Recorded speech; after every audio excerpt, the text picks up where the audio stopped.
Church Disease, a channel that's all about current events, news, and Christian drama.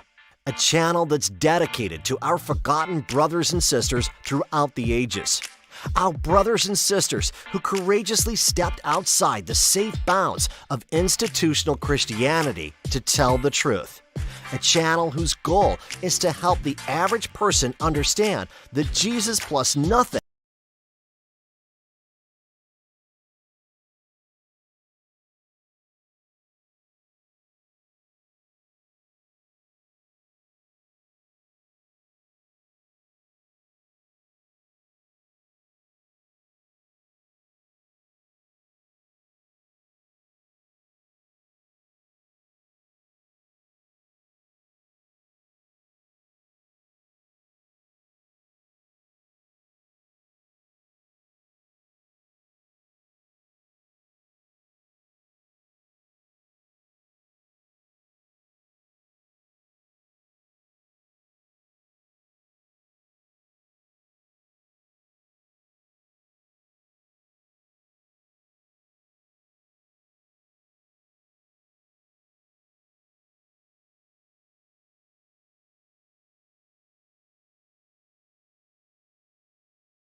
Testing 1, 2, 3.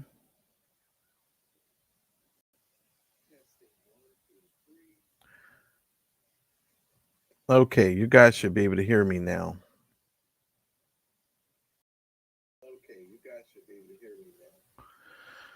Oh my God, this is a battle. Ah, God, this darn switchboard and me. I don't know what to do. I just don't know what to do. It's just been a battle. I'm sorry, you guys. When you've been off the horn for so daggum long, I mean, this was makes it so difficult for you to be able to get on here and actually talk and do stuff.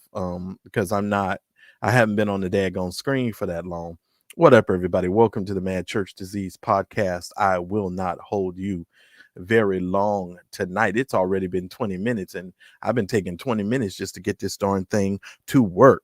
What up, Darnell? What up, Barbara J. Warren? What's up, Gerald? Let me see.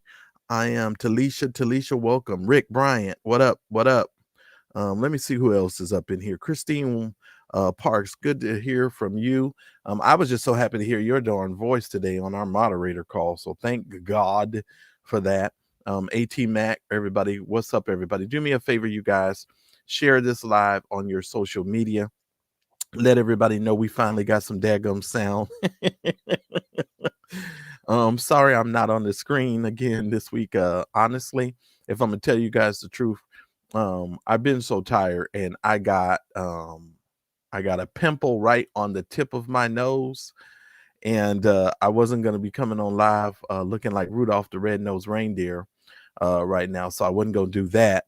And hey, Raquel, what's up, Judith? I was not going to do that, so I was like, you know what? We'll just give it another week, and we'll see.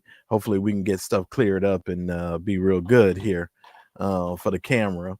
But yeah, and so yeah, that's it as far as that's concerned. But what up, everybody? Thank y'all so very much for joining me on the Mad Church Disease Podcast. Thank y'all so much. I wanted to give you guys a couple of updates. I've been talking to you guys a couple of weeks here now about getting back to the program and doing the program on a more consistent basis. Well, one of the reasons why I haven't been able to do that is because I got 5011 jobs. And, normally, I'm working and I'm having to work. And today, Daryl and I even spoke about rebranding the Friday Night Lives. We're going to go through sort of like a rebranding of that. But I need to be freed up for Friday Night Lives. And so does Daryl. I mean, pretty much like Daryl, he's going to be back to a normal situation where he can do it, but I probably will not be. I got some stuff that I need to financially take care of. And once I get those things taken care of, then I'll be able to slow up my schedule a little bit. And then I'll be able to commit to a little bit more, of a better schedule. I'll get to talking to you guys sometime about that later in the week because I'm on a quest to take care of something. And once I get that taken care of, then I'll be able to be more consistent. But for those of you that have Cash App me this week, I really do appreciate it. I'm saving it up. So it's actually sitting on my Cash App. And this week, I'm going to post a video and I'm going to show you guys the Cash App stuff so that you guys can see it. And going forward, I'm going to be sharing more stuff with you guys so that you guys, a little bit more transparency so that you guys can see everything and you'll know what's going on. Okay. Uh, yeah. And so yeah, we're gonna have a good time tonight, and we're gonna definitely discuss some stuff. And I see I've yet to fix the error on this slideshow, but I will be fixing it when we get off of the line here tonight. But what up, everybody? Hey, Raquel Smith, good to see you here with us. And so I'm just so glad to be here with all of you guys. And I plan on taking my time. I'm not going to rush through this tonight, so I'm going to just talk how I want to talk. Let me warn all of the super saved people tonight. Let me warn you, if you are here tonight and you just super saved, and if somebody says a cuss word, it might offend you or bother you. You might want to tiptoe out because I'm just going to talk like I talk. And the Lord is still working on me, and I'm working on it. But there's a couple of things that I need to get off my chest today, and I just need to be my normal self. Okay, that's all. That's all I'm saying. I want to be my normal self. And so that's just pretty much the bottom line. And so I'm just going to take it as it comes today. So it ain't going to be no biggie. We're just going to talk about stuff the way we want to talk about it. Is that all right? All right. So let's get started today. So hopefully all of you guys are well. How y'all doing? First of all, let me find out that in the chat. How is everybody doing? Is everybody all right? Betty, how you doing? How you doing, Christine? Raquel, how y'all doing? Judith, what's going on with you? Darnell, what's going on? How y'all doing? Have y'all had a busy week so far? What's going on? Are y'all feeling good? Are y'all nervous about the election? What's going on? Y'all tell me. So because I'm sure you guys are probably, as tired of this election crap as I am. And if you're not tired, you're gonna be tired before it's all said and done. I promise you that. Darnell says, very busy week, but he's excited. Okay, well that's good. That's good. I know I've got a busy stuff going on as well.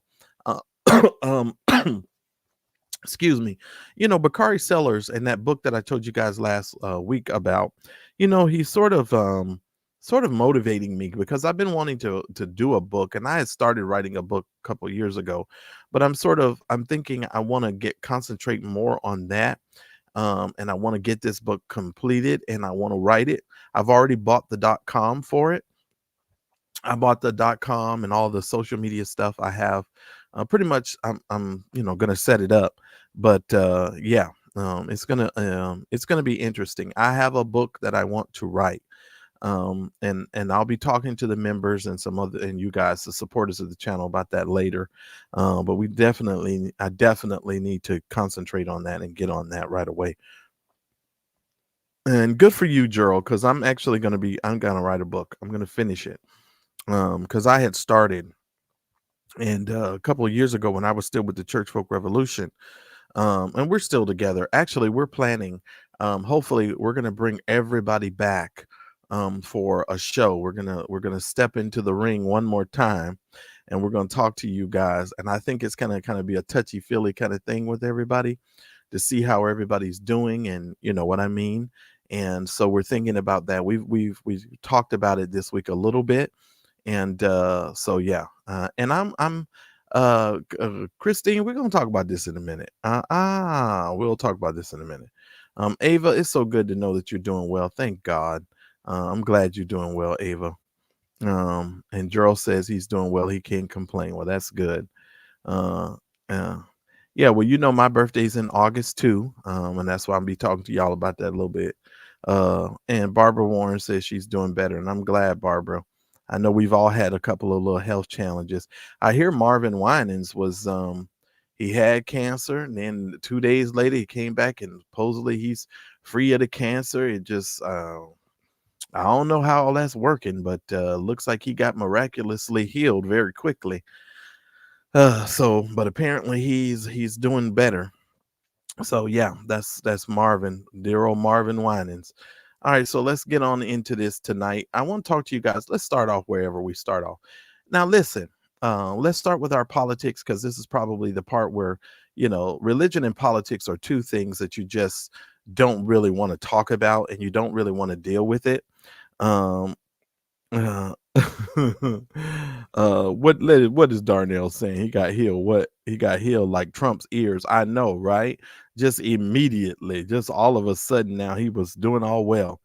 Listen here. I don't typically like to talk politics anymore, because everybody in our society, when it comes to politics, is just so jaded, and everything is just so corporate media driven. It gets to be so difficult to even have a legitimate conversation with people, because most of these people, I feel like, that are in our faces are characters.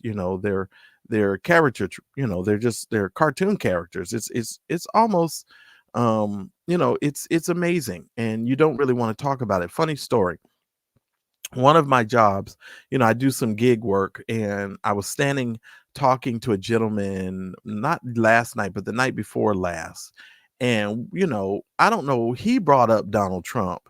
But, when you bring up politics to me, don't expect for me not to push back on you and to hold you accountable on what you say, because whether it's Democrats or Republicans, they're both one, they're both on the same bird. You know how most people say they're just a different wing, but they're both on the same bird, and the whole bird is being fried, and the whole thing is just it's just a joke to me.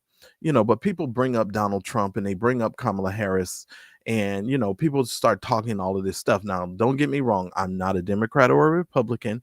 Now, I am I think on paper they have me down as a Democrat, because when I was seeking to change over my affiliation, I noticed that they said if you don't pick one of those parties, then you on the voter registration thing, it said either you would not get voter information or you would not be able to vote or something like that. It said it was really weird, right?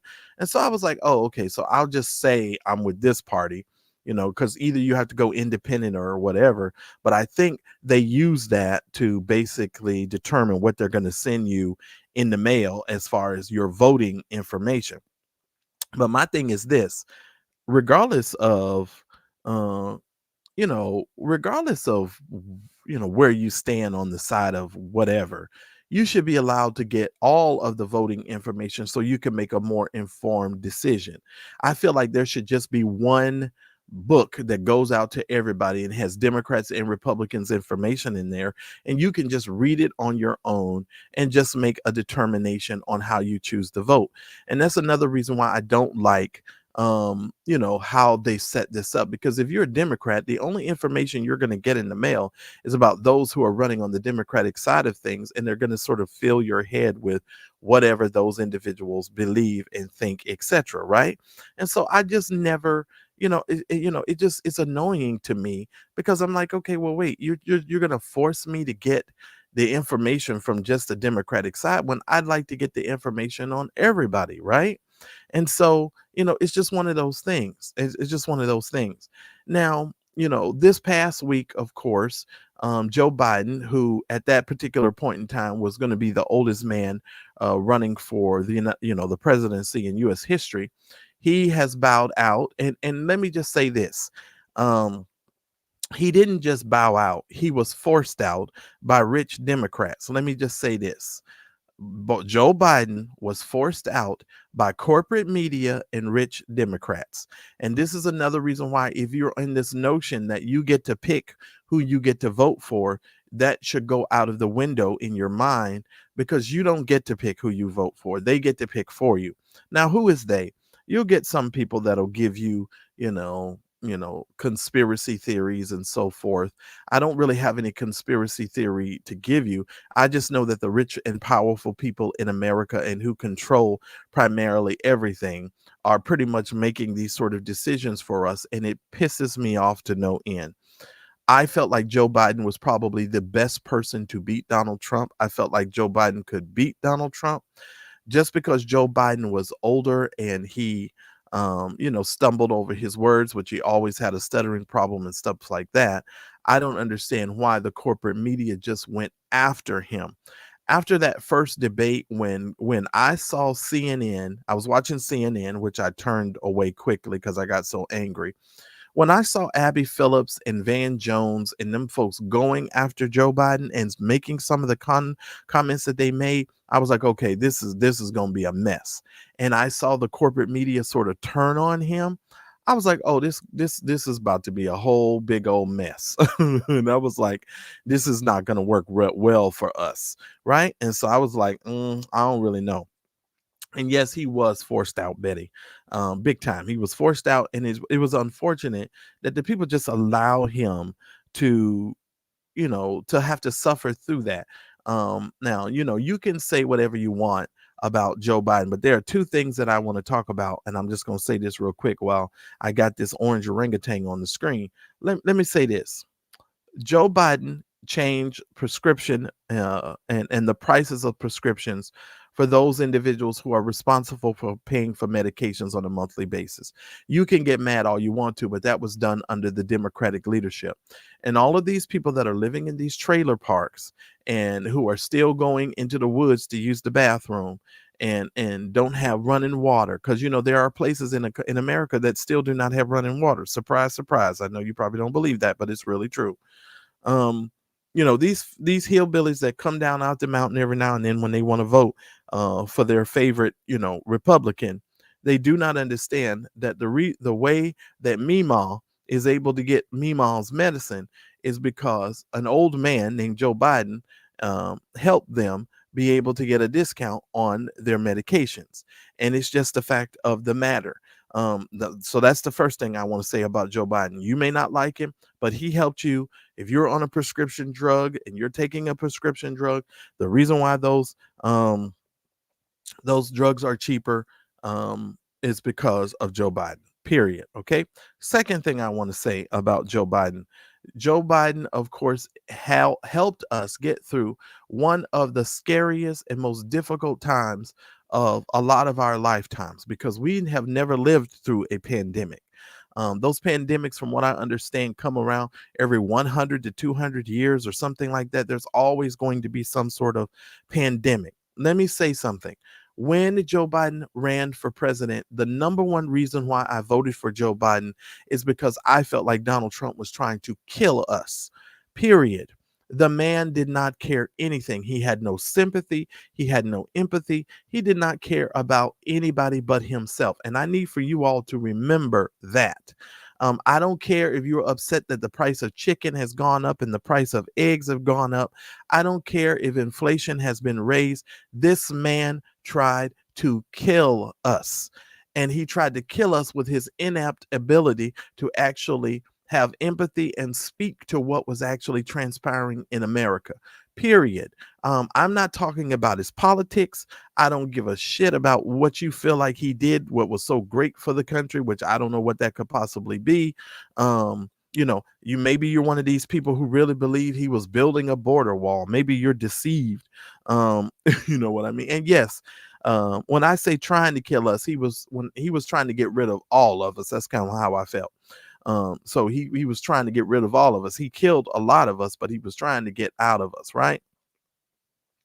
And so that's just how I feel about that. Okay.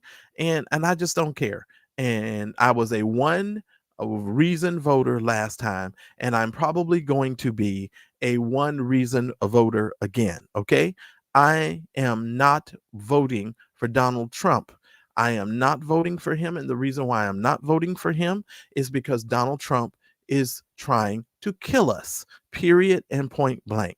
Okay. From what I understood today, they're saying that his ear might not have even been, cut because of that bullet. They're saying that it may not necessarily have even been the bullet, but everything for this man is optics. It's all media because he understands visibility denotes credibility. And he knows the more he's out there and the more he just says stuff over and over and over again, the possibility that he has to possibly win, because the stupid people, who play with their own feces by rubbing their shit on their knees and, put it in between their toes and hopefully, they're kind of warding off some sort of disease. Those individuals were going to vote for him regardless. You understand what I mean? So it doesn't really matter what he says. They're just going to vote for him, period. Now, let me say this. It is when you see his wife come out, and she doesn't even want to be bothered with him. The woman just came out this year and she didn't even speak. She didn't say a word, right? And there's a reason for that. And I kind of have a sneaky suspicion that she'll probably spend the majority of her time in New York away from him. Now, wherever Barron is, I think Barron is somewhere trying to, ride kangaroos because he's so slow. He's retarded. Yes, I said it. Barron is retarded. He's a tall, lanky retard. And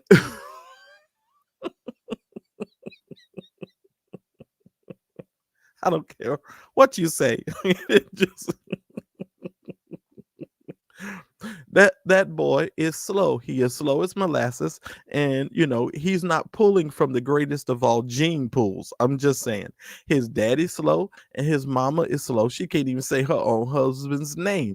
I'm just saying, they Donald. I mean, come on, people. I mean, he didn't have a great gene pool. And them people sleep with their first cousins and second cousins on their grandmama's side and stuff like that anyway. And that's why them folks come out looking the way that they do anyway. And I think that's another reason why Prince Harry decided, you know what, I'll just go on to America because I ain't gonna be king no way.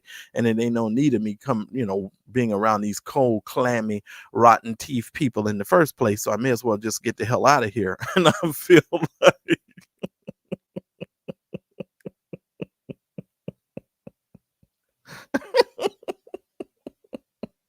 that's why he was like, I'm just out of here anyway. It's just no point in it for me. I'm just saying. So yeah, it's just the whole thing is just stupid. And I just can't imagine, what in the world these folks are thinking. But Donald Trump is not the person who should be in office. Now, let's talk a little bit about his running mate, Mr. J.D. Vance. First of all, if you look at the clips of J.D. Vance, he could not stand Donald Trump like most of these people in the beginning. And I would guarantee you that he probably doesn't like Donald Trump anyway. But Donald Trump, to this day, he probably still doesn't like him, right? And I guarantee you that JD Vance in private is probably shitting on Donald Trump every chance he can. And he's only taking on the fact that he's, running for or going to possibly, be in line for this, VP position. Now, speaking of VP position, ladies and gentlemen, isn't it amazing how no one really cared anything about a person being the vice president beforehand until a black, semi-black woman, a blenderized black woman. She's part Indian. She went to Howard University. So forth. I just don't care what she is. She's got some Indian in her, some black in her. You know, you know, you know, everything's up in Kamala Harris. And she, she's not only have black, in her family, she's dated some black men, so there's actually been some black in her. And so, I think that's black enough for me. And you could run a black banana against Donald Trump and I'm gonna vote for it. Okay, I'll be trying to figure out where this Chiquita black banana came from, but I would most certainly be voting for the black banana. And that's just the simple fact of the matter. The man is a despicable human being. He is the most non-empathetic person. Um, you know,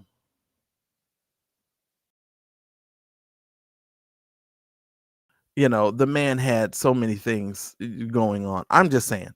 So it doesn't really matter for me. I would vote for a black banana over Donald Trump any day. And I'm just saying that's just the fact of the matter as far as I'm concerned. Okay, simple as that, people.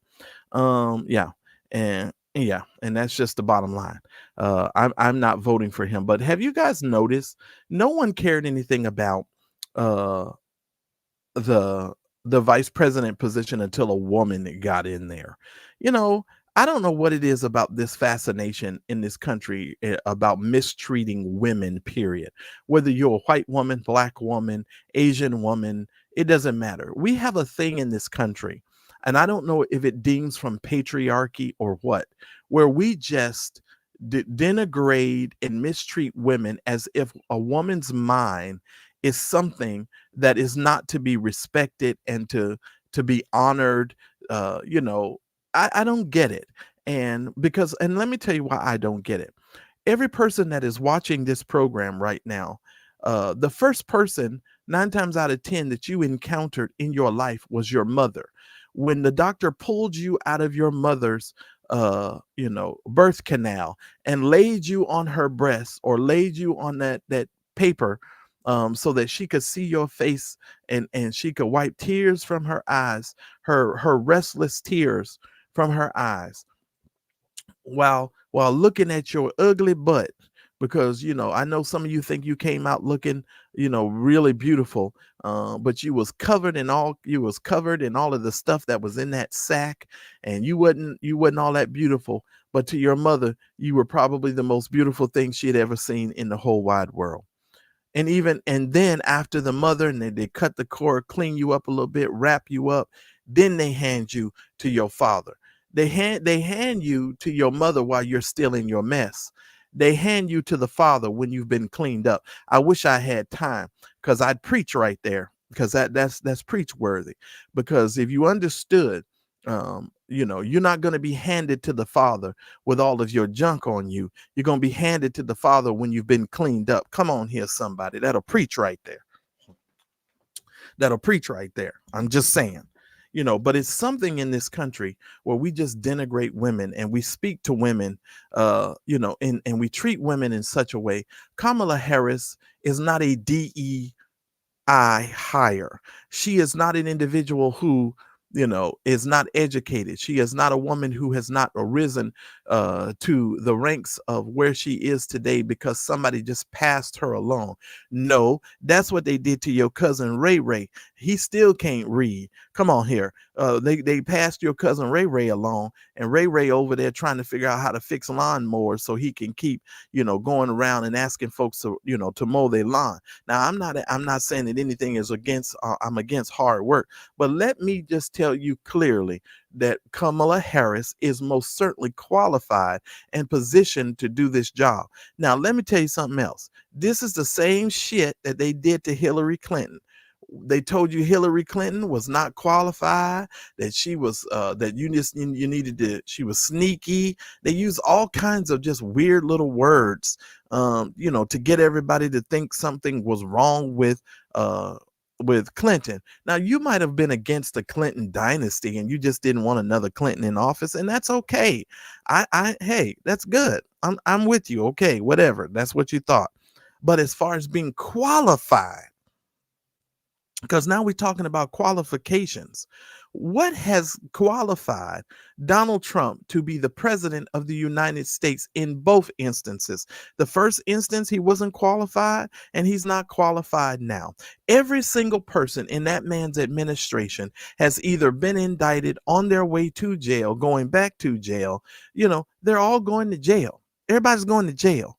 This man ran in, saying that he was going to drain the swamp. So he drained the swamp. And at the bottom of the swamp, you found all of the people that he hired, including himself. Okay? He's at the bottom of this swamp. And this is the thing in America.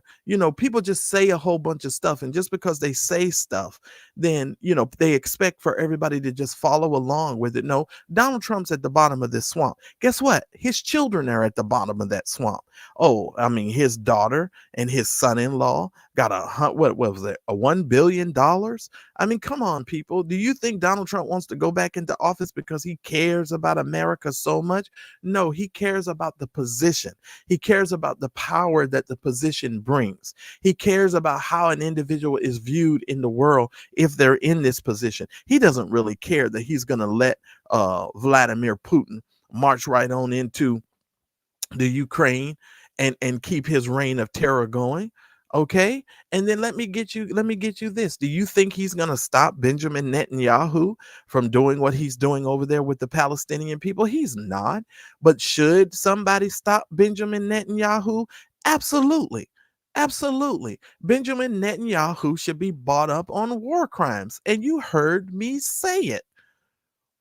You heard what I said. Benjamin Netanyahu should be brought up on war crimes. They need to hang Benjamin Netanyahu. You heard me correctly.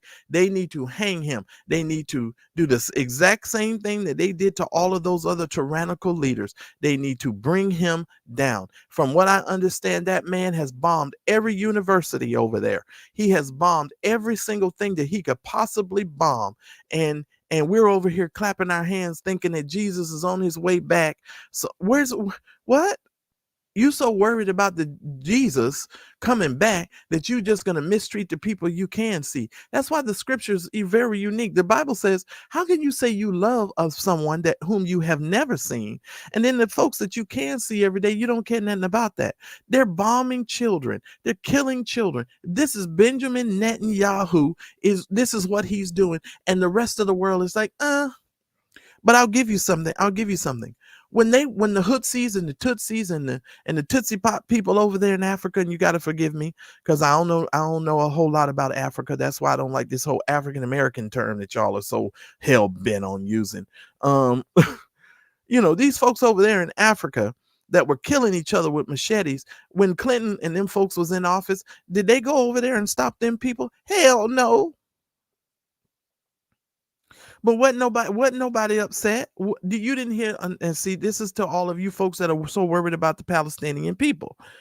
I'm just saying, them same folks was not caring whether or not these folks over here um were in Africa was killing one another. Didn't nobody care. But because it's the Palestinian people now, everybody's supposed to feel sorry and everybody's supposed to feel, oh, woe is me. Listen here, we should care about people no matter what race they are, no matter where they are in the world. And we should not be selective on who we care about in this country. I'm just saying, when the Cuban people were going through all of their crisis and all of the stuff that they were going through, these folks in America didn't care nothing about them. And you most certainly don't think that Donald Trump is going to care, do you?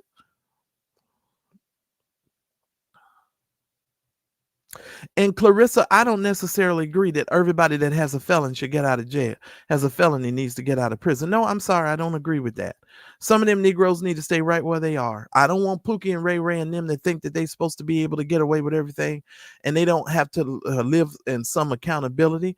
I got family members who have gone to jail and done some shit that they had no business doing, and they should have went right on to jail. They should have went right on to jail. And we need to mature our thought process when it comes to that. I'm sorry, some of them bastards deserve to go to jail. Yes, they do. I'm sorry. Yes, they do. They deserve to go right to jail. They deserve to go to jail. And I'm not feeling sorry for you. If you think that you're supposed to live a life of crime and you're supposed to rob and steal from everybody, no. Clarissa, we're not doing that. That's what we're not doing. No. Take your ass to jail. Do not collect $200 and go about your business. I'm just saying, I'm over it. I'm over people trying to play in my face. And I done told you guys, go pick up Bakari Seller's new book.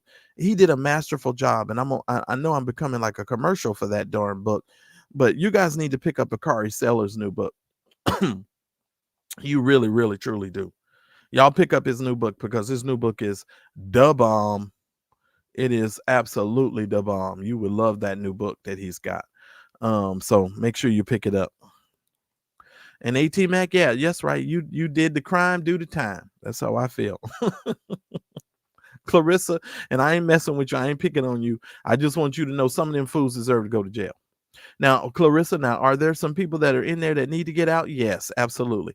But here's the thing about that. Oh man, this show gonna get long because I feel like talking tonight. Y'all with me? Y'all please make sure y'all hit the like button. Hit the like button right now because I'm about to go in again. I love the Law and Crime Network. If you're familiar with the Law and Crime channel on YouTube, it's one of my favorite channels. Yeah, well, I Am Human first. He needs to be brought up on war crimes. I just said that, and he needs to be hung by the neck and until he gives up the ghost, and that's what I said. Anyway, y'all make sure y'all hit the like button. I need to stay out of the chat before I forget my darn thoughts. Oh, let me talk about the Law and Crime Network. I'm very fascinated with the law. And the more I study the law and the more I look at things in the law, the more I recognize the law is really set up to favor the law, not the truth, and not even justice. The law is set up to work for the individuals who work within the parameters of the law so that those individuals can benefit from the law by way of paychecks, by way of status, by way of being able to make $500 an hour, and that's a low amount for a lot of these lawyers. The law is very interesting place. And maybe this week I'll do a video on this YSL trial, because I've been watching several different trials. If you didn't watch the Alec Baldwin trial, and I hate to talk about stuff and don't have a picture to show you guys what I'm talking about, but Alec Baldwin was brought up on charges for a movie set shooting because somebody bought live rounds to the movie set. And because he was an actor as well as the executive producer, they said that the onus was on him as the executive producer, so he should have known that, the live rounds was on there, and they had these, like, check off lists and things of that nature that of course he wouldn't have saw because he was acting in the movie. So they were like bringing him up on crimes, almost like double the crimes on there.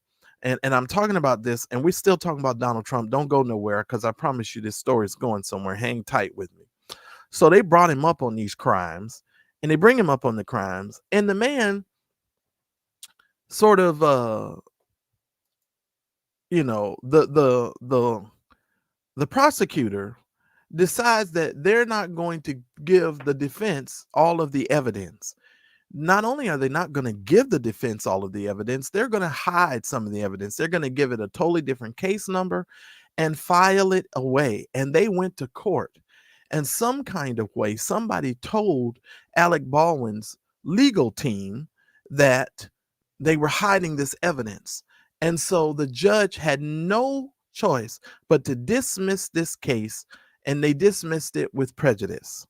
Donald Trump's quirky little lawyer down there in Florida, for this, top secret private documents case, decides, well, you know what? Since he got shot, this is a great time for me to just dismiss this entire case. So I'm just going to dismiss it. And so she just dismisses it. And when you guys talk about the importance of voting, and when we talk about the importance of voting, guys, when you can watch people not understand that judges, Supreme Court judges, your local judges in your local neighborhood, that you guys, when you go out to vote, you don't know nothing about them people, and you saying yes, yes, nay, nay to these judges and sheriffs and stuff, and you don't know nothing about them people. And that's another thing that we need to change in our law. Why are we voting for judges and we don't know what their judicial history and record is for? When you get your ballot, you're going to get some judges that you're going to have to vote for. You don't know nothing about them people. They don't even give you no information about them people. So why are we voting for them? We don't know them. They could be racist. They could be all kinds of things, but you're going to vote for them and you're going to check off a box. It doesn't make any sense to me. I'm just saying.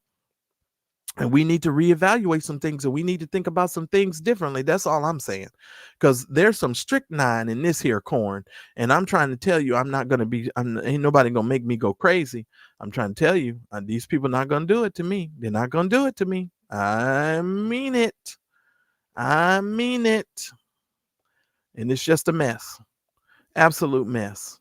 Oh, Lord. Now let's get on to Mr. Stephen. Uh-oh. Did I put it up there? Wait a minute. What happened? Hold on.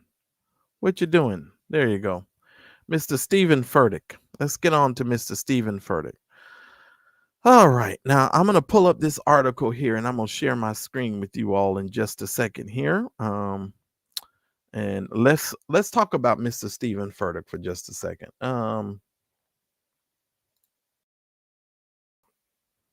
Yes, Lord. Let's talk about it. Let's talk about it. All right, let me see here. All right, let me see here. Oh, let me turn that off. All right, we got to share my screen. All right, let me share my screen with y'all just a second here. Let me show you here. All right, let's go up here. Charisma, the Charisma News Channel is reporting. Now, this is Stephen Furtick. Stephen Furtick is a very young pastor. He claims to be being mentored by T.D. Jakes and some other folks like that. He's one of these preachers who, he's in the Gitmo ministry, right? And very successful young little preacher out there in North Carolina. He pastors a church called Elevation Church. These people have reached a $100 million milestone. They're reporting that they have raised, or they have brought in close to $100 million in 2023. In their 2023 annual report, the mega church shared how they received over $97 million in tithes. Now, I want you to sit with that for just a minute. $97 million in tithes.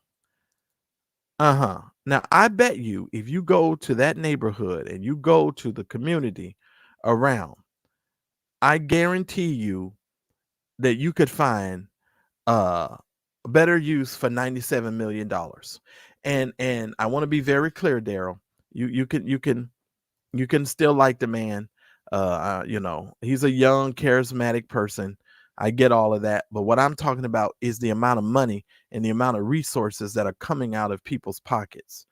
$97 million in tithes and offerings, and more than $11 million for their year-end giving campaign. I want you all to hear me. That is $108 million. Okay. And the church is still growing. Now, here's the thing about why churches like this will grow. Because they really sort of push a new model of church. And let me just tell you this is unsustainable. You heard it here first. You cannot sustain this, because let me just tell you this. The age of the mega church has really come to an end. These people are still operating like the mega church is the thing to be, but the mega church has really seen its heyday. So much so that the people over here in California, most of the larger ministries and churches are now trying to find ways to downscale. Crenshaw Christian Center, with that 10,000 seat dome, they're actually trying to come up with a way now to revamp that whole thing, because Fred Price really didn't fill that dome. The only time he ever really filled that dome, I think I was in there when Carlton Pearson brought the Azusa Coast to Coast conference, and they were able to fill the dome. That was one of the only times that the dome was filled. Even when he did the Fick Witham conference, it never filled up. It never filled up. And so it's not something that, they really, really need. Okay. In the annual report for Elevation, they're saying that they are seeing about 17,000 people attend weekly, and a 21% increase from 2022 to 2023. Now, understand something. This church is what they known as the multi-site church. Now, I call it the franchise church, because these are the churches that have one church in 3 and 4 and 5 different locations. It's like Subway, this is the Subway model of church. You got one down the street, one round the corner, one person watching on a big satellite screen. How we do when the Super Bowl is going on and it's in another state. You go to the stadium that's closest to where you live, and you will go watch it from there. So this is Super Bowl church. These are the people that do the Super Bowl kind of church kind of model, right? And they have a multi-site campus in North Carolina. And let me just say this for all my North Carolinian people, because I happen to be from North Carolina. North Carolina is what we refer to as one of the Bible Belt. These are Bible Belt people, and they are very, very religious people, because we are raised to be very religious. And most people in North Carolina have never traveled outside of North Carolina. A lot of these people are, sitting on the porch in a rocking chair with a big old glass of iced tea as they rock back and forth when they get off of work, and, to them, that's the way the whole world lives. They don't realize that, the rest of the world don't live like this, right? And I was one of those people. I thought everybody, on a hot summer's day, cut a piece of watermelon and went out there and put some salt on the watermelon and sat on your front porch and just rocked and ate the watermelon and got all the juice running down the side of your mouth. I thought that's what everybody did. Um, um, so that's exactly what I thought folks did. All right. So that's what I thought. And that's what a lot of people in North Carolina, they're just, they're the Bible Belt. But understand something about this here Bible Belt. They have the highest rate of mental illness, and they also have the highest rate of teen pregnancy anywhere. So think about it. They're crazy, but they're frucking. Everybody's doing all of this frucking, but they're crazy. You're making all of these babies, but you're crazy. Yeah. And Darnell says, he lives in North Carolina. He's from Connecticut. And yeah, it's a culture shock, because it's a complete different way of life. Everything is much slower. And Darnell, I know you love riding around on them roads where there ain't that much traffic. Good Lord of mercy. You guys have no idea what we have to suffer in the rest of the world where all the rest of the people actually are. You know what I mean? We're suffering, right? So he's got this mega church in all these different locations in Belmont, North Carolina. Now, listen at this. He's added locations in Belmont, North Carolina, Orlando, Florida, and a third location in Toronto. So this man has got the franchise church model down. Now, understand something. So does Matthew Stevenson. So does Brian Carn. They have these multiple churches in multiple locations. And I'm just so sorry. You cannot successfully pastor people. And my question to you is, these preachers claim that they're supposed to be watching over everybody's soul. How do you watch over everybody's soul when you have multiple locations? How are you watching over everybody's soul? I don't understand how that's happening. Anyway, let's go on. The sermon reach has its own impressive mark with over 93.2 million views. So this must be a sermon that he did on YouTube, called Breakers or something. Stephen Furtick's The Blessing of Letting Go was the top heard sermon with over 1.5 million views. Elevation Worship's widely popular music has also 2.14 billion streams in total.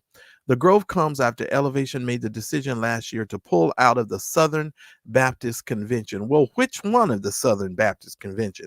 Because they got multiple Southern Baptist conventions. I bet y'all didn't know that either. They got a whole bunch of these Southern Baptist conventions because they're splits of a split of a split.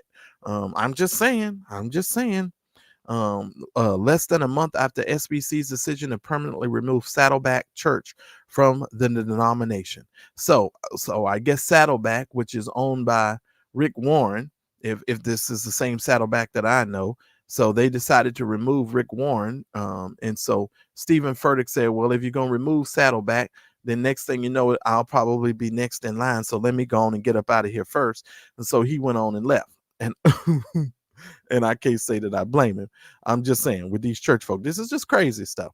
And it says earlier this year, Elevation defended their decision to make a seeker friendly. Now, y'all listen to me. Seeker friendly. What is that? What is a seeker friendly?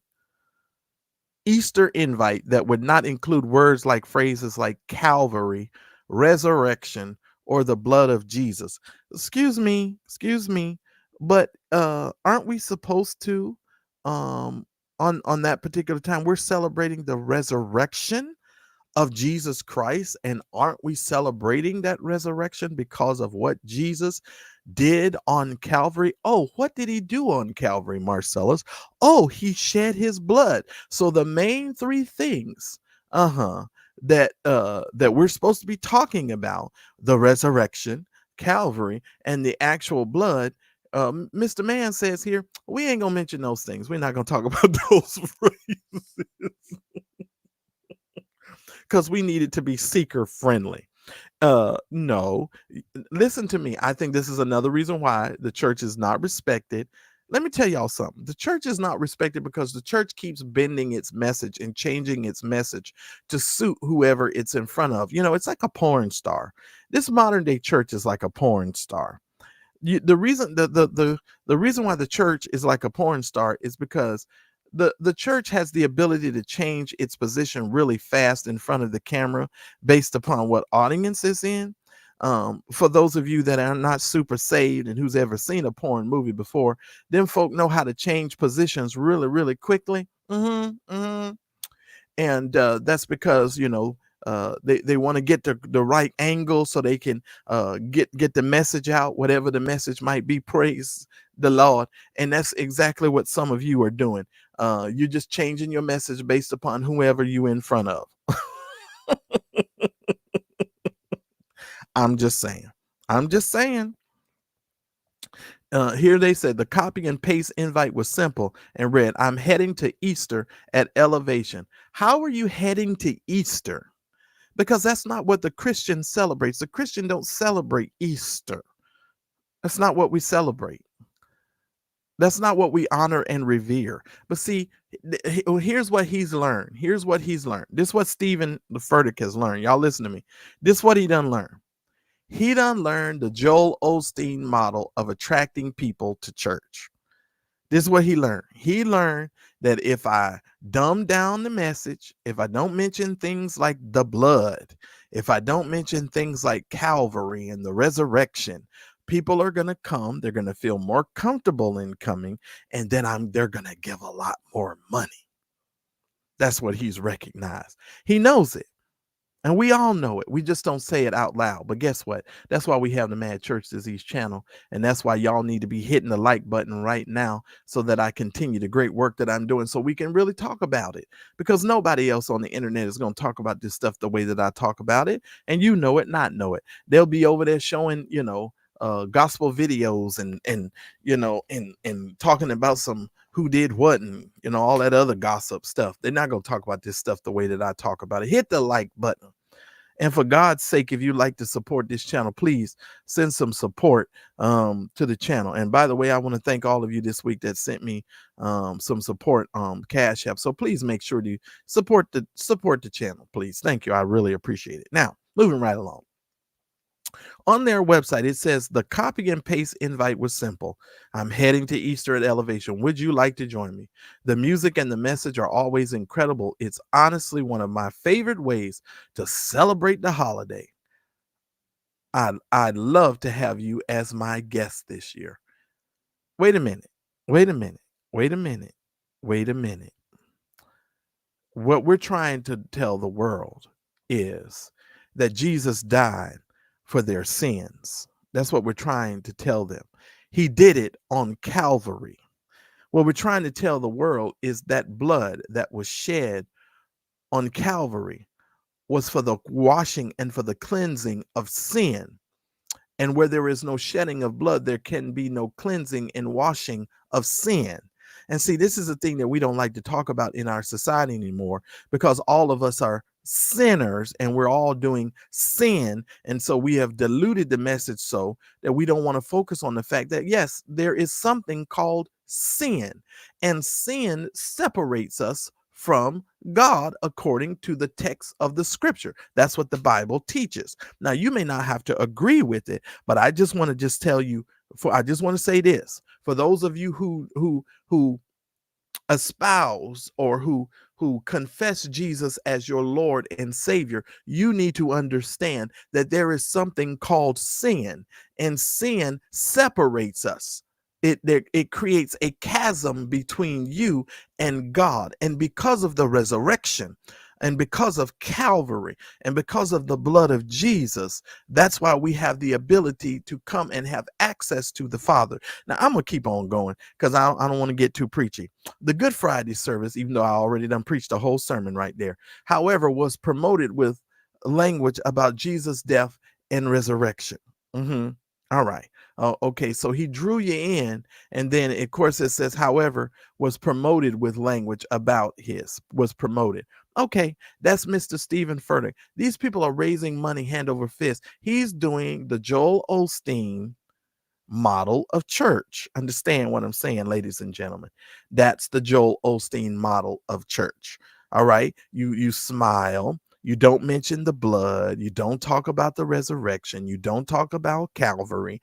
And you just bring them in. And guess how much money you're going to raise? Come on, y'all. Look at this. $108 million. Now, you got the buildings. So let me tell you what's going on here. And this is a disaster going to happen soon. Y'all mark my words. Now, you heard it here first. And I'm not even talking about no prophecy. I ain't giving no prophecy. I'm just telling you, this is just basic church 101. When you take in this kind of money, several things have to happen. I got to say this before I move on to the next story. Several things have to happen, ladies and gentlemen. Number one, you have to find ways to spend all of this money. So 9 times out of 10, you're going to raise the pastor's salary. You're going to allow the pastor different perks. He's going to get an unlimited American Express card that the church just pays off. If you dig deep into this, Those individuals who work on the staff are going to get paid. They're going to get higher pay raises. The pastor, when he has to go preach, he doesn't get he doesn't get picked up in an Uber XL, or he doesn't get picked up in an Uber. A limousine typically comes to the church to pick up the pastor because they can write that off as an expense. So he gets picked up by a limousine, and trust me, I know what I'm talking about because I've been through it. So he's gonna go take the trips to the airport by limousine. And not only that, sooner or later, if it hasn't already been done, the pastor's gonna buy him a G4. He's going to get him a private jet. Why? Because he has an enormous amount of money, and now he's going to need some way to spend all of this money. So there is an excessive amount of money being spent. Oh, you don't believe me, ladies and gentlemen? I got 2 words for you: Jim, Tammy. I'll give you 3 words: Jim and Tammy. I'll give you 4 words: Jim and Tammy, PTL. Bingo. Example. I just laid it out there for you. This is classic church money raising 101. Okay. I thought I'd share that information with you. Now, do I agree that a church should be raising up this kind of money? No, I think he needs to be putting this money right back into the community. He needs to go find some people that need a job. He needs to have a career resource center where the church actually gives these people a stipend, and the church can actually cover it instead of raising the pastor's salary and then raising everybody's salary. Get his money back to the community and get these people some jobs. Because let me tell you something: if you're in North Carolina, 9 times out of 10, you're struggling. You know, I mean, and I'm this week I'm gonna probably do some research on who's on welfare in the United States, because most of the people that are on welfare are in these red states. Come on, Marcellus, you're teaching good here. I'm teaching good. All you folks that are so worried, back to Donald Trump for just a little second.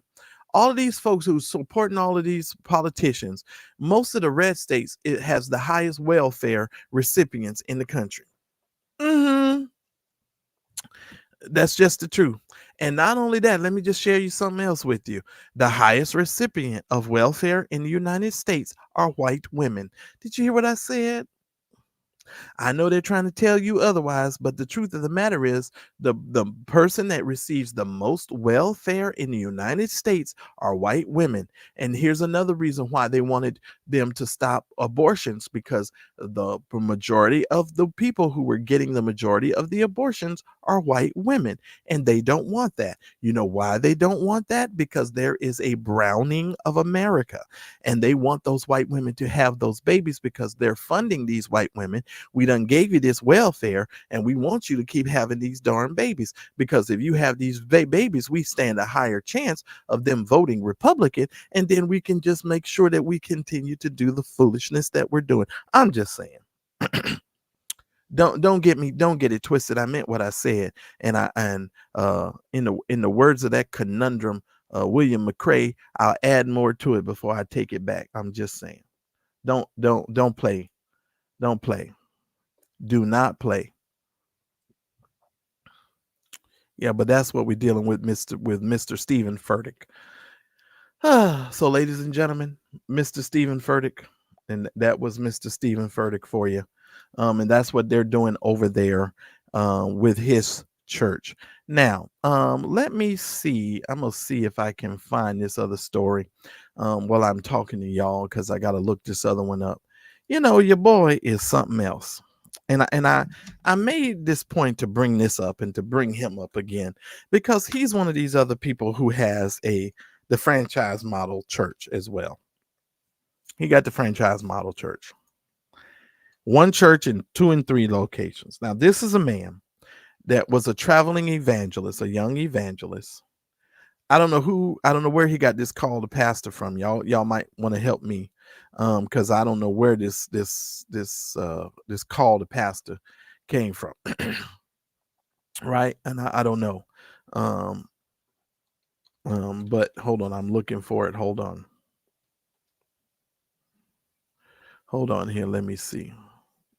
Let me see if I can find this here. I got to show you this. I want to show you guys this. Um,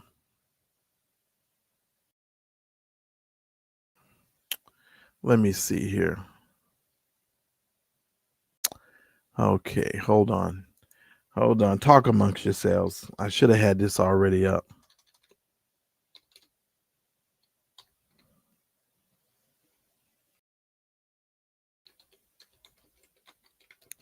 Yeah. Hang on. I'm gonna get it. I'll figure it out. It's gonna come up here for me in a minute. Oh, here it is. Thank you, Jesus. You know exactly where I was going. All right, let me share this with y'all here.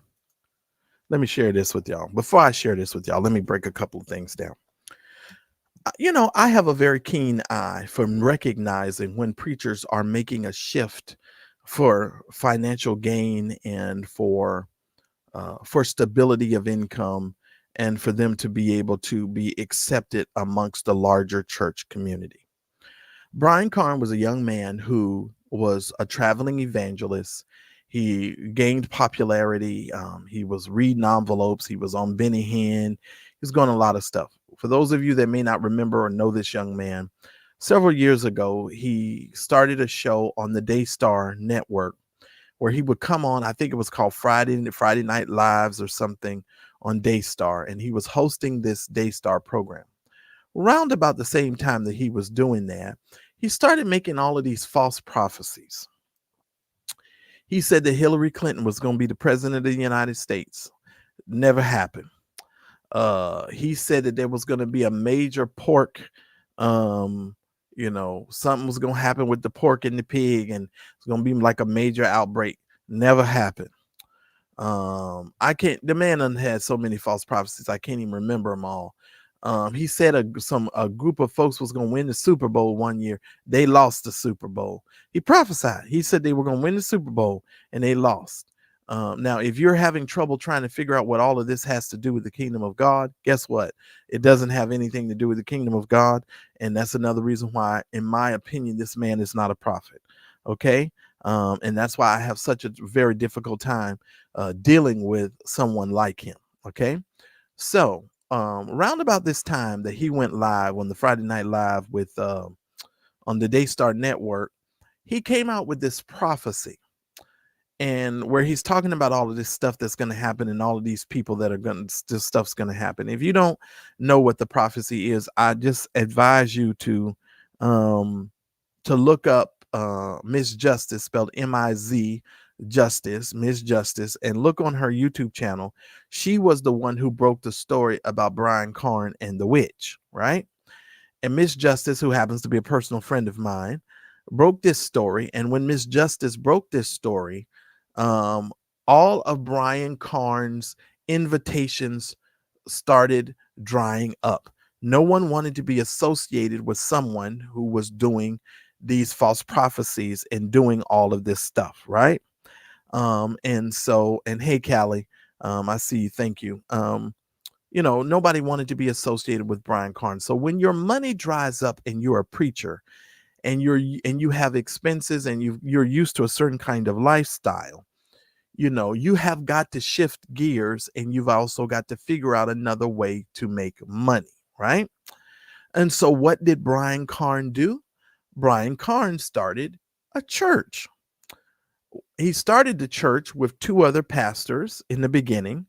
If I'm mistaken, it might have been three, because I think they had three preachers. They were all sharing the pastoral duties of this church. And some kind of way, um, Brian Carn finagled those men out of the churches, and he became the sole, uh, CEO, pastor of these three churches. Now, I need for you to understand, stick a pin here just for the sake of historical information.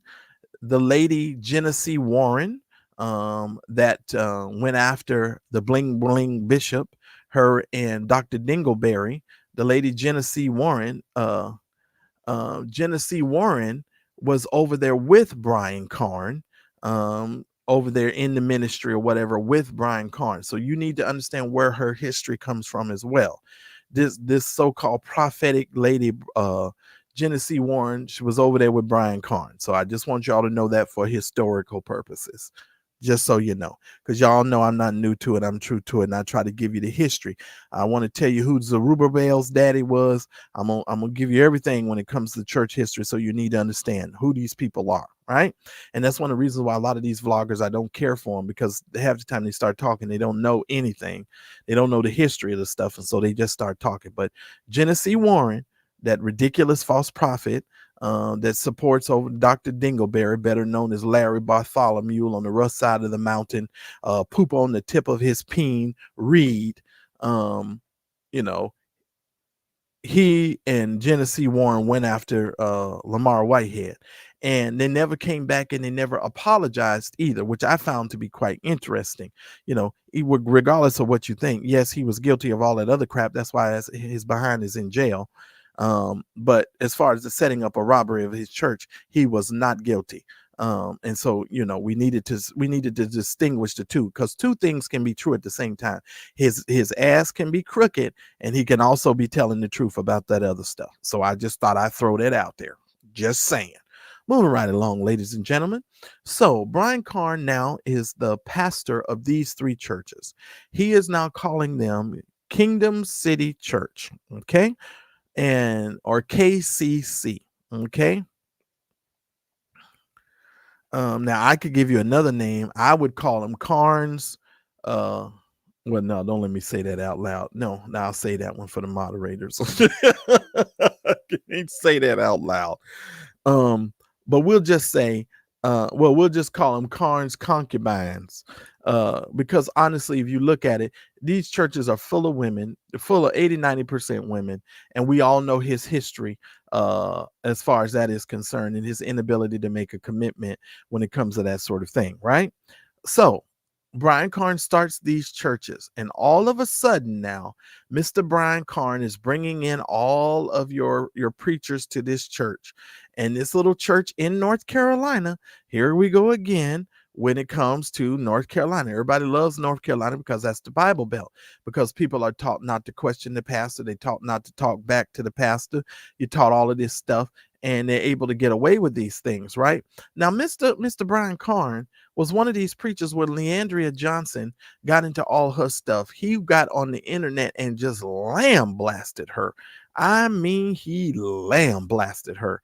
He treated that girl like she had stole something. You hear me? But what I find very, very interesting is now Brian Carn is over here, and he's doing the Watu step with these old men that he surrounds himself with. Hold on. Let me get it. Yeah, I got to share. It says I got to share the tab here. Hold on here. Let me share my screen here. Hold on. Y'all know how we got to do this. We're going to hide this. Wait, hold on. Got to share this screen here. And let me see here. Y'all give me a second here. There's a lot of buttons to push over here. I tell you it is. All right. So let's take a look at Mr. Brian Carn and the two-step. Y'all let me know if you can hear it. I'll try to turn it up if you can't. But here we go.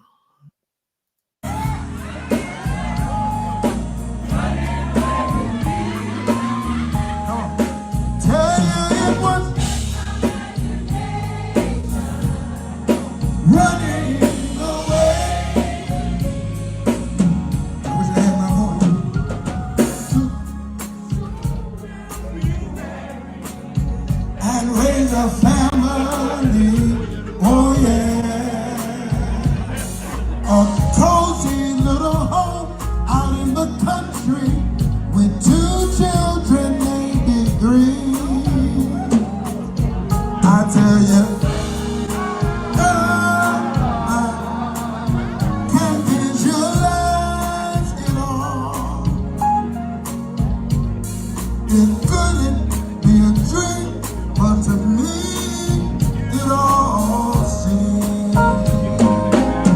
yeah, well,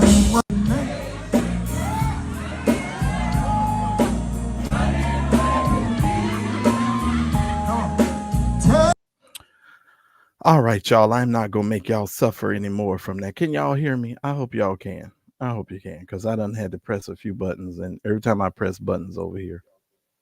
Okay, y'all can hear me. Okay, good, good, good. Anyway, but yeah, he over there doing Just My Imagination. Now, and what I find ironic about this, and why I'm bringing this up, is because this is the same man that was crucifying Leandria Johnson, and these folks talking about how worldly these people were, and he running around in church singing Just My Imagination, and with these old men, behind him. And I think that was Jonathan Slocum over there with that big old that burgundy jacket on. Um and so yeah, that was the comedian, the Christian comedian Jonathan Slocum. Now here and I don't know if he still lives in California, but I noticed he's starting to raise his little head up again. But yeah, these people are very, very strange to me. But I'm bringing this to your attention because I want you to watch this young man. I want you all to pay very close attention to how he is maneuvering. Okay. The thing is, he's using this church now to validate himself, or to make himself seem like he is a legitimate preacher, pastor, etc., prophet, teacher, whatever. And what this offers him, what the church offers him, is an endless supply of money. He is able to raise an offering in these three churches to keep himself afloat, because when he followed that witch, the money went bye-bye, and people was like, we're not listening to this dude no more, and we're not paying this dude no more attention. And immediately, his immediate response and his first thing to do was for him to set up a church. And ladies and gentlemen, that's what happens in most cases. Now I'm about to make some of you mad, but here we go. Most of your favorite gospel artists, when the money is not hitting like it should be hitting with them records and them albums and them tapes, they start pastoring. You don't believe me? Let's go. Marvin Sapp. Ping. Mary, one of the Marys. Which one is that? Tina and her husband, Warren, pastoring. Bing. Donnie McClurkin. Bing. You just name it. You go down the list with all of these gospel artists, and all of them ends up turning into somebody's pastor. Okay. And Marvin Winans, you got it right, Darnell. Sorry, I couldn't even think. Bing. You just go down the list. When the money slows up and the touring slows up, and they don't want to get on the road, and they don't want to make their money like that, it gets really hard. Smokey Norfolk, yes sir. Bing. Diedrich Haddon. Bing. Everybody goes into pastoring, because the pastoring is the stability of the financial side of things. That's where they can solidify their money. They can come to the church and get money and raise money. And it is just sickening. And I'm actually quite tired of it. And I bring it up to you guys because I want you guys to pay attention to Brian Carn and watch how he maneuvers and operates. And let me just tell you something else, since we're talking about this. Let me tell y'all this. If you really look at how these people work and they maneuver, when Dr. Dingleberry, better known as Larry Bartholomew, on the rough side of the mountain, poop on the tip of his peen reed, when his church shut down and he was begging online way back in 2015, talking about if he could just make $100,000, right? And he just wanted to get to $100,000. For those of you that remember, the first thing, and he said God told him that he wasn't supposed to be starting no church, going back in the church, blah, blah, blah. And once he started, getting somewhat of a following, what did he do? He went right back into the very thing he said he wasn't supposed to be doing. He had a big old church conference where he was calling on the African angels and doing all of that Hopi stuff, and all of this foolishness. And he went right on back into the same institution. And who did he do that with? He did it with Bernard Jordan. Mr. I got a prophecy for you, except if you don't have $5, I can't give you the prophecy. So These are the people that did that. And so you have to pay attention. And I'm bringing this to you guys as awareness because I want you guys to pay attention, because spiritual people, you get duped, and you keep getting duped because it feels good, because the Hammond B organ, and oh, it sounds so nice. Oh, he sounds so nice. More grace, everybody. This is him. This Brian Carn. More grace, everybody. Oh, more grace, brothers and sisters. More grace, more grace, everybody. But when he was on that phone with Vincent Terrell Buddha Hill, we found out he didn't believe in all that grace. When he was being nice, nasty with Vincent Hill, they called him Buddha back in the day. Vincent Terrell Buddha Hill. I don't know why, and I think that was an insult, but that's why we don't use that no more. But I'm just saying, so you know who he was and what they were about. Oh, Kim Burrell. Oh, yeah. Oh, I think some people might have got mad at me because I went in a chat this week, because y'all know Kim Burrell done lost a whole lot of weight. And I said, well, she just went from being a big bitch, so now she's going to be a skinny bitch. But either way, she's still going to be a bitch. And I'm just saying, and you don't have to agree with me, but that lady's mean as hell, and I don't care what nobody say. And you would think that somebody's legs who's shaped like parentheses, who can't never stand up on their own 2 feet, who are constantly falling down every time they sing, because she bow-legged as bow-legged can be, it is what it is. I'm just saying, you guys. So yeah, I'm just saying, it's that lady's something else. And then I'm gonna get to my Stellar Awards talk here in just a minute. I got a little bit to talk about tonight, so we're gonna get there. I'm gonna skip over one of my stories because I keep meaning, well, no, I shouldn't skip over the story. Let me just get this information so I can tell y'all this story, and I'll be putting out another video about this anyway. Let me see, which one of these do I want to go to? Let's see. Let's go here.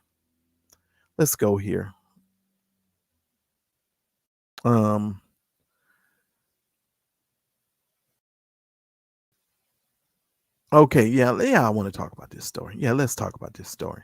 All right, y'all. Let's talk about Pastor Earl Wright. I need to share my screen again. But before I share my screen, let me just give you the breakdown of this dude. Y'all know I'm the only one on the internet who talks to y'all about this. So share, and make sure that you hit the like button on this video, because I'm going to be talking to you guys. And I'm going to put out another video on the channel this week on this guy. I'm just going to break down his whole story and let you guys see the whole story. But just make sure you hit the like button, and please support the daggum channel, because I need to do more work. And the reason why I'm having to share this video like this is because I can't find the time to make the darn videos. I need y'all to support the channel so I can get some more of my darn time so I can do it. Okay, but anyway, I believe this story is out of Indiana, if I'm not mistaken. But a woman who accused this pastor, his name is Earl Wright, of sexual misconduct. She's coming forward with her story. Her name is Lily Masterson. She says that Wright was her legal guardian from the time she was 15 years old until she turned 18. During that time, she says he had sex with her about 3 times a week at the church and other places. So this particular pastor was having sex with the girl at church and other places. An affidavit shows that Masterson went to the police in February with her claims against the Community Christian Church pastor. She said he was like a monster hiding in plain sight. That's the one that no one ever realizes. She said he was in plain sight and nobody was paying him any attention. Masterson says that Wright's family volunteered to foster her. She was excited. She says that she thought it would be a safe place for her to be fostered. Okay. All right. It was church. He was the one that everybody listened to. She said everybody loved him. Instead, she says her life became a walking nightmare. She says on one occasion when the family went on vacation to Jamaica, Wright scratched her, leaving a mark while forcing her to have relations with him. Okay. And we're going to go ahead and I'm going to bring this up so that you guys can see this.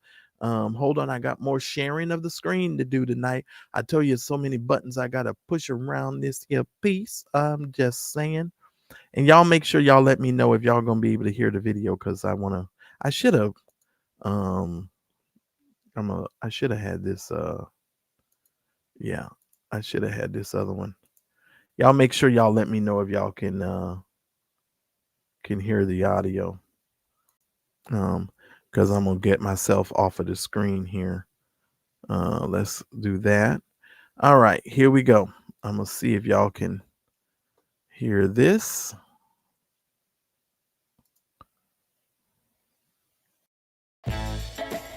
Chevy te permite empezar cada día lleno de Y'all know they energía start everything with the. para Let me llegar know más y'all can lejos. hear it. Igual que tu presupuesto. It's just like a monster, just hiding in plain sight. The woman who accused a Tell City pastor of sexual misconduct is coming forward to share her story. Good evening, I'm Brian Boswell. And I'm Randy Moore. We do begin tonight with a woman who says a Tell City pastor repeatedly sexually abused her as a teenager, and she is now speaking exclusively with 14 News. Errol Wright is facing charges of sexual misconduct with a minor, child seduction, and child solicitation. Our Liz DeSantis joins us from the 14 First Alert Center after sitting down with the woman who says the pastor was her legal guardian for 3 years. Well, that's right. Lily Masterson says she's the one who came forward to police in February with accusations against Community Christian Church pastor Errol Wright. She says Wright had sex with her more than 100 times while she was a foster child under his care. She says this abuse has ruined her life. He was just like a monster, just hiding in plain sight. When Lily Masterson was invited to stay in the home of Tell City pastor Errol Wright as a foster child, she thought she'd be safe. It was church. It was the one everybody listened to. Everybody loved him. Despite smiling photos taken of the two, she says from the age of 15 until the day she turned 18, her life was a waking nightmare. He sent his wife to go to the store with the kids and stuff just to have sex with me in the same bed that he laid with her after. Lily says she finally got the courage to tell her sister Michelle a few years ago. And I told her, like, you should do something, and she was too scared because she had nowhere else to go, nowhere else to live, no one else that would look after her. I feel so much guilt. And I feel so sad that she went through it alone. Since she turned 18 and left Wright's home, she says the trauma of what she went through has followed her always. It was just like a ghost. It was never going away. It was just always there everywhere I went. Everything I tried to do, it was like that moment. She says she dropped out of college and started taking drugs, ultimately ending up homeless for a while. I just wanted to die. I didn't understand what was the point in living in this world. I really didn't. Last year, Lily went to rehab in Owensboro. Since then, she's been trying to turn her life around. I never lost my faith in God from this. I lost my faith in humanity. After months of therapy, she says she decided she needed to accept what happened to finally be able to move on. Every day now is a better day than it was then and every day before. Now, we should say that. Okay. All right. So hopefully y'all can hear me. Hopefully you can. Hold on. I'm testing my mic here. Let me see. Oh yeah, so y'all can hear me. All right. So yeah, that's Pastor Earl Wright. Now, here's the thing. Does any of this stuff sound familiar to you guys? Did you hear the fact that that her sister said she had no place else to go, and he took advantage of her because she had no other place to go? Isn't this like a common theme when we hear these stories, how these preachers use these people, and knowing that they have no other place to go, that they'll put them in this kind of position? You know what I'm saying? And this is something that if you're paying attention and you're watching these stories and you're watching me talk about these stories, you recognize that this is a common denominator, and oh yes, Darnell. Oh yes. It definitely sounds like Dr. Dingleberry, better known as Larry Bartholomew on the rough side of the mountain with poop on the tip of his peen reed. It most certainly sounds like him. Yeah, because if you listen to the accounts of those young men, you're just like, holy cow, holy cow. And yes, I agree. But this is one of the reasons why we must have accountability, and we must not be afraid to discuss these types of things. That young girl said he was like a monster hanging in plain sight, you know. And where do you go when your pastor is the person that everybody's looking to for truth and for justice and for love and for respect and et cetera, et cetera? Where do you go?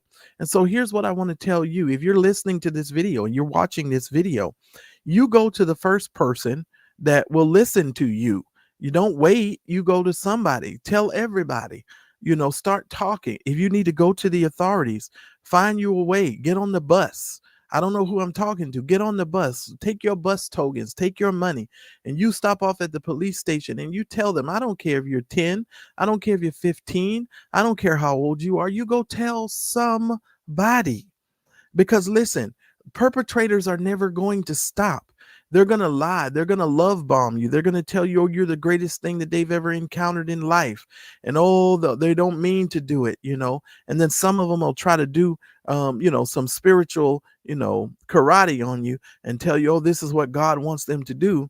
So I mean, this is kind of the mentality of some of these people, but you have to know as a person, and you have to know as a young person, that there's hope and help for you. There's just not only hope for you, there's help for you. You need to know that there's help out there, and there are people that will love you, will care for you, and will do their very best to get you to a safe place. Okay. Now, I love the fact that she said she didn't lose her faith in God. She just lost her faith in humanity. And I have to be honest with you guys. Oh man. I kind of experienced that a little bit over these last couple of years. Can I be transparent here for just a minute? When Daryl Moore was telling the stories of these young men and giving these young men an opportunity to tell their stories, and we were telling you guys the truth, and the truth, just seemingly was not respected, honored, revered. And to some of these crazy people, it's still not honored and revered. And I had to learn that no matter what, to just ignore the hell out of the rest of you, because some of you just are retarded. No matter how much truth is being told to you, you're just going to believe these perpetrators, because these perpetrators are tricky. They're cunning, they're crafty. Some of them operate in the spirit of divination. They're doing witchcraft. They're doing all sorts of things. Some of you got a spell on yourself, and you don't even know you got a spell on yourself. You done come to this video tonight, and you just like, wait a minute, why is he talking about him? Well, and I know you in the bushes. Well, here's why I'm talking about him. And I'm talking about that situation because many of you, I lost faith in humanity, because I was out here going, wait a minute, we telling the truth. We're not being malicious. We ain't going after these people just because. We're trying to help some darn body, right? And shouldn't we be allowed to help somebody? We trying to help somebody. And so I'm just like, wow, it's like that. Y'all treat me like that. That's how y'all gonna do it, brother. And you, for those of you that have known me and followed me for years, y'all know darn well I wouldn't get on the internet and just go after somebody and say something about somebody just for a click, a like, or a view. You know better than that. If I'm telling these types of stories, I'm telling these types of stories because this is what I do. Because Jesus plus nothing equals everything. By the way, since I mentioned that, you guys, we got our merchandise shelf up. You can buy t-shirts, you can buy tote bags and all that kind of stuff that has the message on it, because I really believe that Jesus plus nothing equals everything. You don't need all of this stuff to serve God. You just don't. I'm sorry. You just do not need all of this stuff. You can serve God without having all of this drama, because sometimes serving God, you got to look past people and you got to look past a lot of this stuff in order to do so. And I ain't going to spend no more time on that, but God knows I could. But that's Earl Wright's story. And I've been meaning to tell you guys, and I have a couple of more I need to work on. Can y'all do me a favor? Every single person that's listening to me that can y'all send me $5 cash out, please? It would be very beneficial.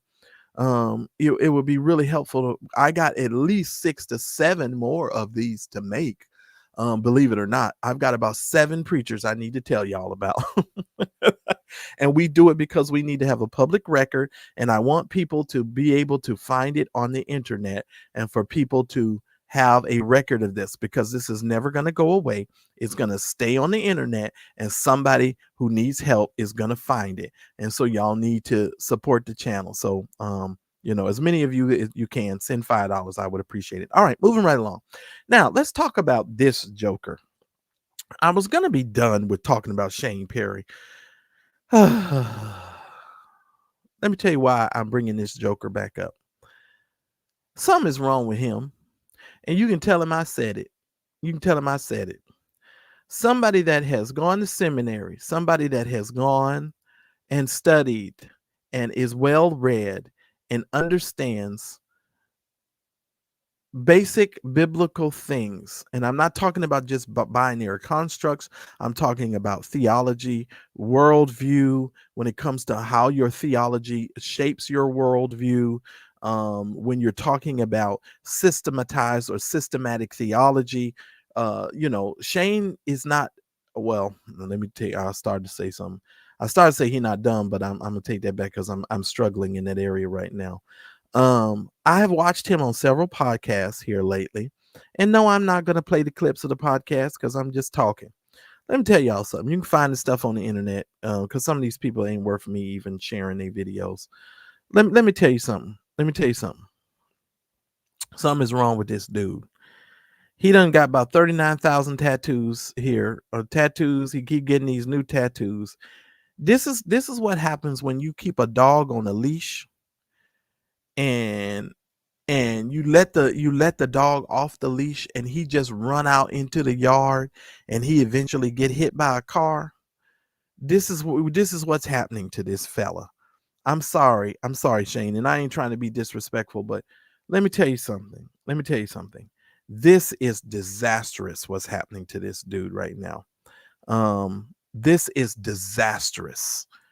The Bible talks about the fact that if any man, having put his hand to the plow and look back, is not fit for the kingdom of God. I don't understand how any person who has tasted and has seen that the Lord is good could say some of the things that is coming out of this man's mouth. Now he says, and he stopped believing at a certain point. Okay, and I'll give you that. Okay, you stop believing at a certain point. So you no longer believe. I feel you. That's where you at. It is what it is, right? Where I'm struggling with, number one, is when he says some of these outlandish things about the people of God, about the church, and about Jesus Christ, period. You guys can find some of the new videos that he's got out.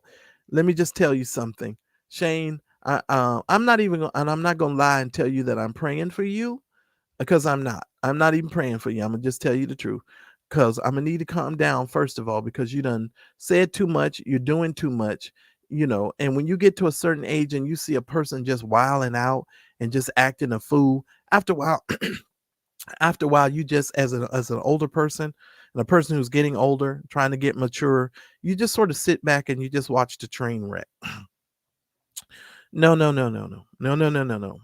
If you've never believed in Jesus, you didn't think Jesus was real and all of this stuff, then that's on you, brother. That's on you. But what I also want to say is this. You came into a community that embraced you. Normally, when young white men come into our community, they don't come from, being well off and being children of means, because most white people don't come into our community because they're being accepted into their own community. Most people that we accept into our community and we love on because they're not being accepted in other communities. And for you to then come out now and say some of these horrendous things that you're saying is offensive, it is atrocious, and I am completely dismissing you. And I'm done. Okay, I'm absolutely done. I'm not even going to go there with you when it comes to this stuff anymore. I'm serious, brother. I cannot do it. I cannot do it. You are just, it's crazy. It's crazy. And I just can't. And y'all have to pray for me, because I just can't do it. And I'm gonna move right along because I no longer even wish to talk about this story anymore. But y'all pay attention because he's another one. And I don't care who interviews him, and I don't care how he tries to make this story and dress this story up. He is playing on black people's intelligence, and he is being rude, he is being disrespectful, and it is dishonorable what he is doing. And you can tell him I said it because ain't nobody scared. Moving right along. We just actually passed up we actually was just had the Stellar Awards. This is the gospel music biggest night. This is one of these events that the gospel community supports, and is supposed to be one of their biggest nights, the greatest nights, blah blah blah, right? I typically have not seen a Stellar Awards in quite a number of years. I haven't. And let me see what Darnell is saying here. What'd you say, Darnell? Let me pull it up here. I don't see what Lynn said. Oh, what does this say? Oh, okay. I don't know what's going on there. What is Darnell saying? Darnell said, I thought I saw your comment. I know it came up. Oh, here it is. It just went too fast. Said he had the nerve say the N-word. I don't care if he is married to a black woman. You're not black. Absolutely. Absolutely. They're doing too much. He's doing too much, bro. He's doing too much. And I have no respect for him. But they just had the Stellar Awards, which is one of gospel biggest nights. Let me tell you, the runaway winners, if you needed to know, was Ty Tribbett and Jacqueline Carr. Ty Tribbett is, and I have to tell you, I listened to Only One Night, which is the song that really was very popular. And I have to be honest with you, that's a banging record. That's a banging record. I liked it. It was really cool. Now, Jacqueline Carr, just so you guys know, she swept the award. She won in every category she was nominated in. And so she had a Beyonce night. When I tell you she had a Beyonce night, she swept in every category she was nominated in, and she did very, very well. So she swept in those categories. Now let me just say this for those of you now. Y'all know she was dating, I believe he was an NFL star, or he was a football player, and their engagement fell through the roof, kind of like Lexi Television's engagement fell through the roof, and didn't do very well. And now they're going on. Let me just say something, because a lot of people give Jacqueline Carr a lot of they give her a lot of flack for the fact that she's a curvy girl. And the only people that I know complain all the time when these gospel artists have curves are some silly people in the Christian community. I'll just put it that way. It's the silly people. Ain't no grown man who loves the Lord and who loves women complaining about the fact that somebody has curves. So much so that Mike Todd and his wife got in trouble because she came out and she wore this outfit. What the hell's wrong with this outfit? I don't see nothing wrong with this outfit. These people they were just going all up in arms. Let me tell you, this is probably one of the best pictures of her I've ever seen, because normally she don't look like this. This was a very good picture. Now, of course, Mike Todd always comes out looking like he, just went through Willy Wonka's chocolate factory, and whatever it spit out on him, that's what he looks like. He always comes out looking like a whole problem, and that the teacher should put off into a corner. But this is Mike Todd. He was the one of the spiritual sons of Carlton Pearson, and he was the guy that they held the service at the Carlton Pearson service at Mike Todd's church. I love his mother and his father. His mother Brenda's a wonderful lady. But this new generation is on some bull. Now let me just tell you this: his mother, his wife looks fine in this dress. She looks beautiful in this dress. And Mike Todd's outfit did look crazy. But I'll be honest with you, when you go to the Stellar Awards, most people's outfits look crazy. Don't believe me? Who do you think this is? No, it's not Elvira, the mistress of the dark. This actually happens to be Kiara Kiki Sheard from the Church of God in Crooks.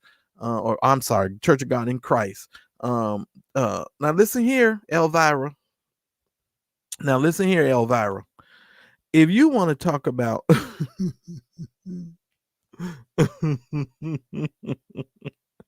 if you want to talk about one of the most inappropriate outfits to be wearing to a gospel event, this would be one of them. This would be one of them. I'm sorry. This is Elvira, Mistress of the Dark, without the boobs. I'm just saying, because I used to love to watch Elvira back in the day, the Mistress of the Dark. I'm dating myself here. For those of you that are old enough to remember Elvira, anybody remember Elvira? Don't make me pull up Elvira. Wait a minute now.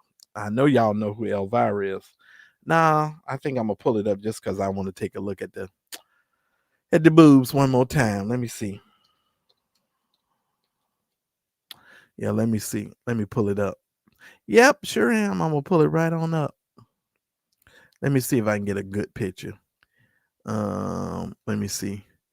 And believe it or not, Elvira, I didn't even realize this until I got older. I didn't know Elvira was a lesbian.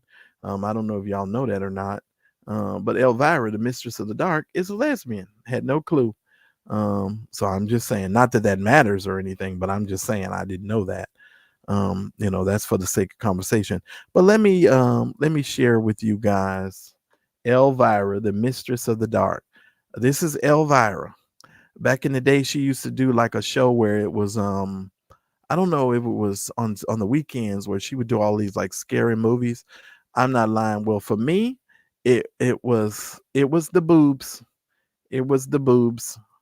I just love the boobs. The boobs was always great, and they was always high and lifted up. Yes, Lord. I saw the Lord, and he was high and lifted up, and so were these boobs. Praise his name. Let's move on. I'll go ahead and hide that now, because I know some of y'all don't want to cause nobody to fall into sin. Amen. But I bless the Lord for every boob ministry. Yes, I do. Glory be. Glory be. Uh-huh. Yes, I do. I'm just saying. But Kiara somebody need to tell her and her mama how to dress. I think Karen Clark Sheard is single-handedly going to bring Annan Lennon's back, because every time I see her, she looked like a whole bedspread. Is it just me? The woman either looks like a bedspread or a tablecloth. She got every flower that you could. I mean, it's just ridiculous. And the stuff be so heavy. She be trying to walk on the platform and she can't even walk. She just shuffles on the platform. I don't know if it's because her ankles are, swollen or what the situation is, but half the time this woman is yeah, she looking mighty big. That's all I'm saying. And somebody said Twinkie is one of the best dressed of the Clark sisters, or Jackie. I agree. She might be one of the best dressed, Darnell, but Twinkie's wigs be all off. They make me so mad how they put them wigs on Twinkie. Twinkie's wigs be so bad it don't even make no sense. And Dorinda's getting on my nerves. She got this whole clothing line and she really thinks she's hot stuff. No, Dorinda, let somebody else dress you, because that whole Church of God in Christ outfit you be wearing, you look horrible. Somebody go run tell Dorinda she needs a stylist. And they talk crap about the LGBTQIA people, but they let them be doing their hair and makeup. So let them dress you. You need to let the LGBTQ people dress you, Dorinda, because Dorinda be dressed up horribly. I'm sorry. And it's here, it is 2024 and you still wearing them stockings, them old lady stockings that just, oh man, just ugly. Just ugly. Just ugly. That's the best way I can put it. Yeah, well, yeah. If Stevie do dress her, oh my God. Yeah, just not working out. But that's that's Kiara Kiki Sheard. And there was a little trouble with the marriage. I heard things was going on through the grapevine. I hope everything is working out, because and I've been thinking this week, that's another thing that we need to do in the church. We need to stop forcing people to marry people too darn early.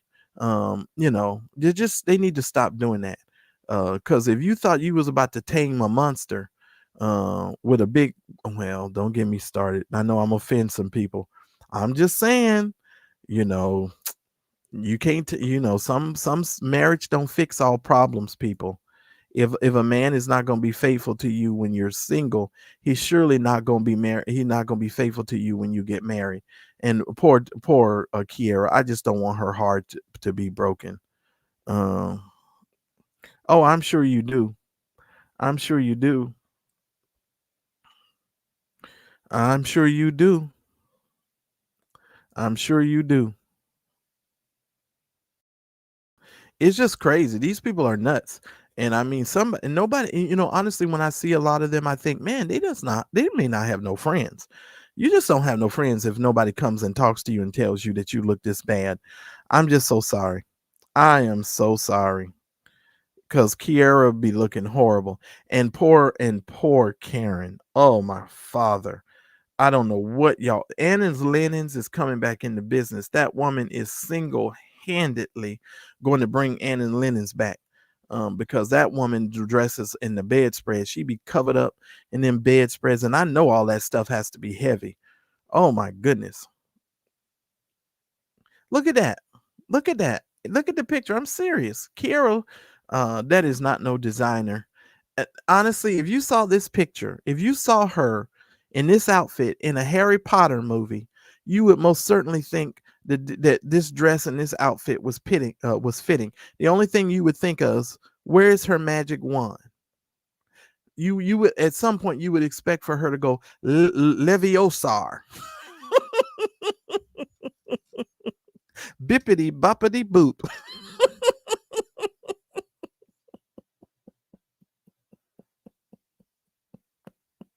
I'm just saying. Now, you know damn well that's what you would have thought. I'm just saying. Now, you know damn well I'm telling the truth. If that woman would have went Leviosa, bippity boppity boop, you'd have thought, oh my goodness, this is the movie. She done went right on in there. I'm just saying. But I was looking for my picture of Jacqueline Carr about several years ago, when she was at the darn Stellar Awards. She had on a dress. I just y'all need to stop. Don't play with me, because I look at this stuff now. Listen, and you mean to tell me this is acceptable to the church community? So y'all ain't gonna complain about Kiera and the mistress of the dark dress. Y'all fine with the mistress of the dark dress, but this dress drives you crazy. Really? You got to be kidding me. So this dress is bad, but this dress is good. Y'all, please hit the like button. Please make sure you hit the like button. Please make sure you subscribe to the channel if you have not done so. Let me get over here in this chat now. I'll end my night with you guys in the chat here. Lord, I can't do it. I just can't do it. I cannot do it. Listen here, Darnell. Somebody needs to tell these people the truth. It's just the truth. Truth anyhow, and I don't care what they say. They can be mad all they want to, but it is absolutely the truth. I didn't tell not one lie. Not one lie. Oh my goodness. Let me see. All right, y'all. Make sure y'all support the channel. I really appreciate y'all. I got a goal that I'm trying to hit, and just make sure y'all check out the video on tomorrow. I'm going to talk about content creation and content creator burnout. I'm going to be talking about something that happened with Armand Wiggins over the last couple of weeks. I want to talk about it in all seriousness. I want you guys to listen at what I'm going to talk about on tomorrow. It's not a gossipy video. It's definitely a video that you guys should be watching. I'm gonna probably record the audio of it tonight when I get off of this live. But content creation burnout is definitely a real thing. But Armand Wiggins has definitely been going through it with that TGIF stuff that happened with that stuff over there with Claudia Jordan and Al Reynolds. Now all of them need YouTube channels. Everybody got to have a YouTube channel. You done gave up a $250,000 job. You pretty much getting $10,000 a week to sit on the internet and talk, and you gonna blow that up.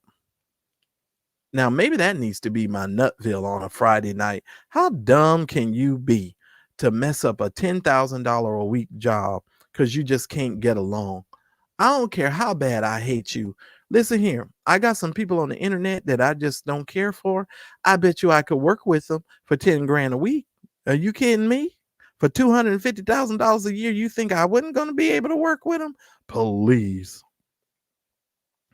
Let's not be ridiculous. Those people were making very good money, and there's no excuse for that. You know, I got some people in my life right now that I just can't stand, you know, because they're just evil people. Normally, if I don't like you, it's just because you're mean and you're deceptive and you do underhanded things, you know, but some of these people are just stupid. They're just dumb. And I don't appreciate it. I really don't.